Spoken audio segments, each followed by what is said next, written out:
Welcome back to the Eric Krown Crypto channel. Wishing you a happy healthy start to this nice first day of October. And it's the first day of a new cave, baby, of which we are still massively setting up for right now. It's World War III in this bitch. And I just said the war word and I just said it again. So that means that the YouTube algo is going to absolutely hate me. But you know what? There's more important things in life. There's more important things in life, which is to accurately describe the destruction that is our house right now. Anyways, other than that, I wanted to follow up on the higher term timeframes as we do have a new monthly, of course, also a new quarterly, which will be the focus of tomorrow's video, and then we'll get back down to the lower term timeframes, which is more or less the same thing.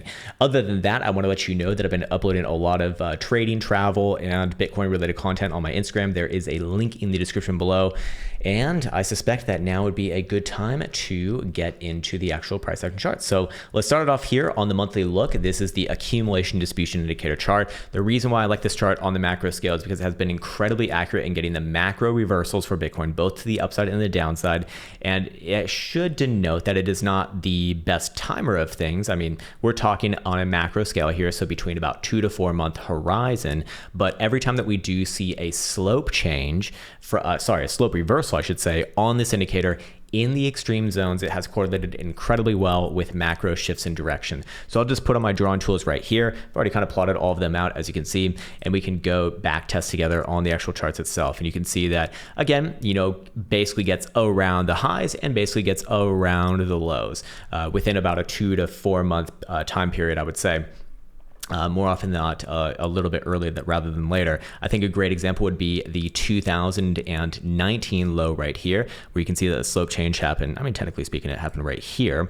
But did that get to the actual low? Yeah, it got around the low. And then about 3 months later, boom, big, massive, girthy green dildo party to the upside, as you can see. Same thing in 2014, as you can see right here. Again, tests around the lows after hanging around there for, about almost like 8-9 months.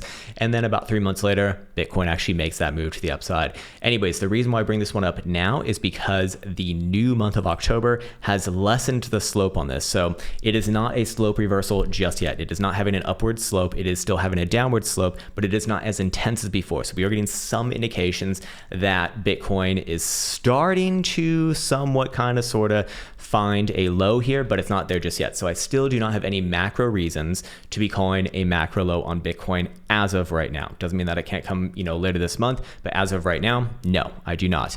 Doesn't mean that, and again, this does not mean that Bitcoin can't rally in the interim. This is speaking about the macro here, not the micro. So I still look at this as, very much relevant, and we'll follow up on that yet again coming into November. But for right now, this would be a more somber in detail saying that, hey, probably still waiting. It at best case scenario, at least 1 more month. And obviously could be longer than that as well. Anyways, now I want to get into the short-term timeframes, of which it's basically the same thing as before.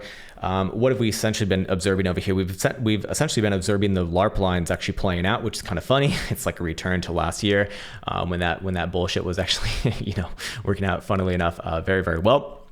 But basically it's this, high side of the short-term time frame range, 19,750 on a 4-hour closing basis. Bottom side of the range would be about 18,100 on a higher term time frame closing basis. The reason why I'd say that is because we're looking at a macro, macro area right here to the downside, meaning that if Bitcoin breaks it to the downside, we do expect trending new lows, like significantly new lows, essentially, probably into the $16,000 territory if that were to happen. But for right now, we've seen obviously that short-term break to the upside to 20,500-ish target.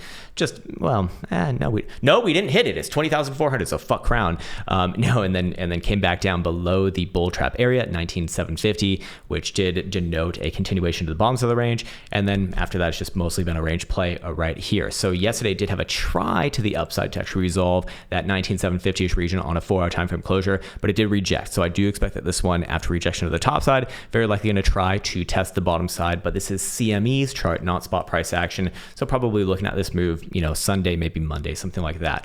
To be also aware of the 4-hour BBWP being incredibly low, basically the lowest that we have seen since the 15th of September dump all up. I would say that, we're probably going to be looking at a range resolution Monday, maybe Sunday, but probably Monday.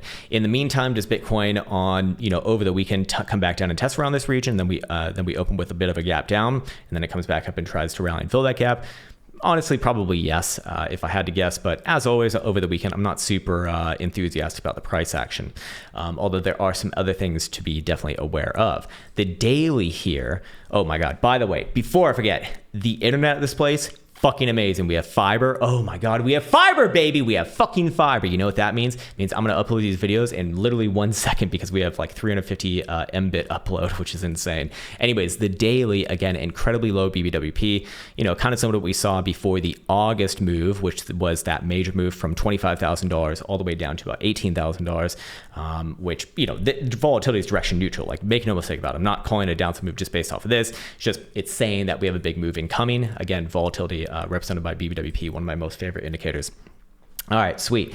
So now let's get into short-term time frame stochastic momentum, which is also why I do think Bitcoin's more likely in the short term over the next few days to test back down around the bottom side of the range. And that would be the 12-hour stochastic momentum will turn down below 19,360. Of course, right now Bitcoin's, you know, $30 below that region. That's nothing really, to be fair, but just, you know, keep that number in mind. The 6-hour time frame is also going to be turning down below 19,400. The 4-hour time frame will also be turning down, if it can load, or it's already down below 19,800, and the hourly is probably flippy floppy, but will turn up above 19,300. So, you know, just keep those numbers in mind. That's kind of where pressure from a stochastic momentum perspective starts to, you know, increase or decrease along those levels. Now, I did forget to once again follow up on what essentially I would expect if Bitcoin were to resolve the short-term time frame range to the upside. And this probably would still work over the weekend, even though I'm not a big fan of weekend price action. But a 4-hour time frame closure above the same level that we had from yesterday, 19,750. You know, again, still really want to see this on CME because you can see that it got close on spot but did not get there. CME very obviously rejected. Then I would be looking for a move basically somewhere back around the 27th of September highs, which is 20,500 or so.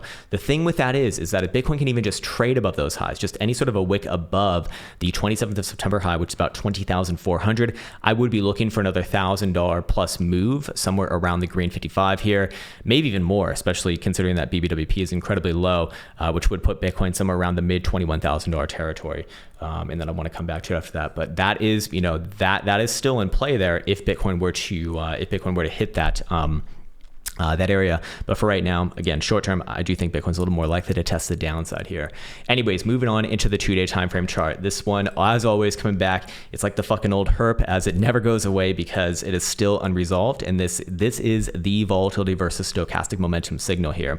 So let me explain it first. Volatility is represented yet again by BBWP. Anytime that we've seen BBWP get to 10 percentile or lower, which I define as extreme lows for this time frame, the expansion phase from these extreme lows over the past 4 to 5 years has led to an average move of just under 35% over the course of about 19 days. The stochastic oscillator has gone the correct direction on the volatility expansion 84.5% of the time about.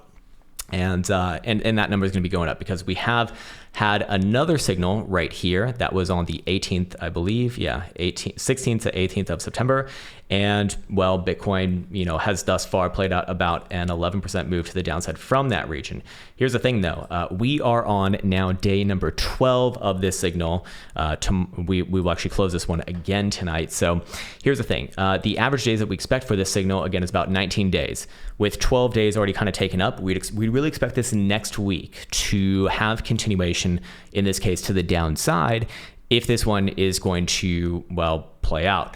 And the interesting thing about this right now is that it is going to be closing tonight. So we get another update on this. And the momentum pivot for right now is 18,800. That is to say that if Bitcoin closes above there, that would start to resolve this signal. We really need to see 2 closures maintaining that. One closure, you know, obviously one before the next, but the first closure needed. If Bitcoin closes below 18,800, which again, short term, you know, I do think that Bitcoin probably does test down here. So maybe it might by 7 p.m. Eastern time tonight.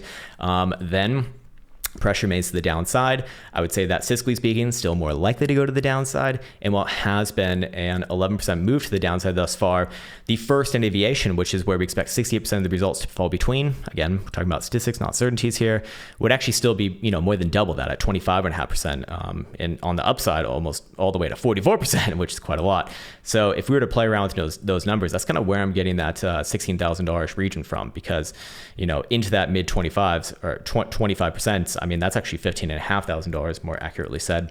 Yeah, 20% would put Bitcoin at around 16 to 16.5 or so. So again, just because the first standard deviation is right there doesn't mean that all of them have to play within that. Of course not. That would be silly. We can see, examples in the past where that, where we do have outliers, this one over here, namely. But the thing is that, the thing is that, a little more likely, again, assuming that this condition continues to be met over here. If we were to draw a second standard deviation, we'd probably have already hit it, actually, just kind of doing some mental math here, very, very close to it. So that would represent about 95% of the results where we expect them to be. So again, is it comparable as of right now? I'd say it's still kind of an outlier, but wouldn't be, we've already seen about 11% on that signal. So it's like, it wouldn't be the end of the world. So again, coming into tonight's closure, keep your eye on that number, because if Bitcoin closed below, that'd be a very good indication. We're not just going to test the bottoms of the range, but very likely break, or at least have a good chance to break it coming into, this next week of price action. All right, sweet. I think that's going to do it for today. Tomorrow, I'll do maybe a more long-term macro look on this asset, as we're still setting up, and that's got to be the priority for now, simply because, things need to get going here. Otherwise, what's the fucking point? But other than that, I want to be wishing you the best as always. Take care, much love. And I should say that while we are setting up, my response times are going to be a bit limited. Elsa's probably as well. So just bear with us. We're doing our best, but we do need to get this place rocking and rolling so that everything else can go smoothly from there. All right, sweet. Take care, much love, and see you hopefully soon.